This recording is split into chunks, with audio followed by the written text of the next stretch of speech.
Have you ever wondered why do we cover mirrors when someone dies?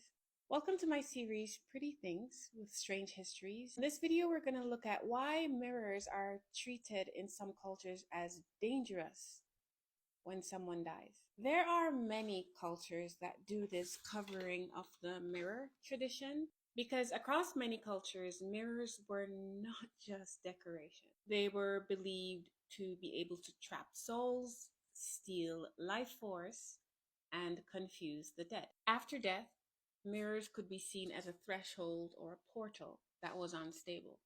So people covered them immediately as they learned that the breath has left the body. And what is interesting to me is that this mirror covering tradition during death occurs in multiple cultures. In the Jewish tradition during Shiva, the mirrors are covered out of respect.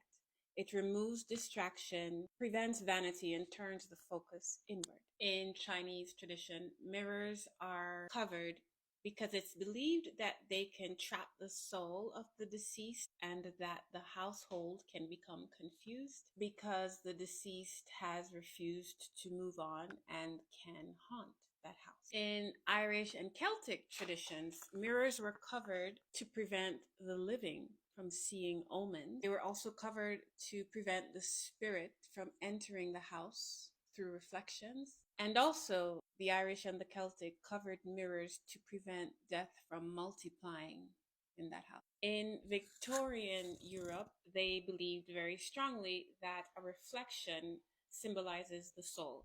This is why in many early vampire films, you would have the vampire in front of a mirror, but no reflection in that mirror. It comes from the Victorian belief that reflection is symbolizing that you have a soul. They also believe that seeing yourself beside death was dangerous and that mirrors could capture grief and replay it. So these Victorians not just covered mirrors, they stopped clocks and they covered photographs of the dead.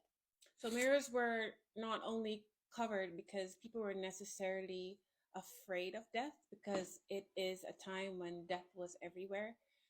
It was a way to announce that death is here, death is close. In addition to the Jewish practices, Chinese cultural practices, Southern United States, the Caribbean, this practice is also present in Eastern Europe. The super interesting thing is that this practice predates Christianity. Follow for more pretty things with strange histories.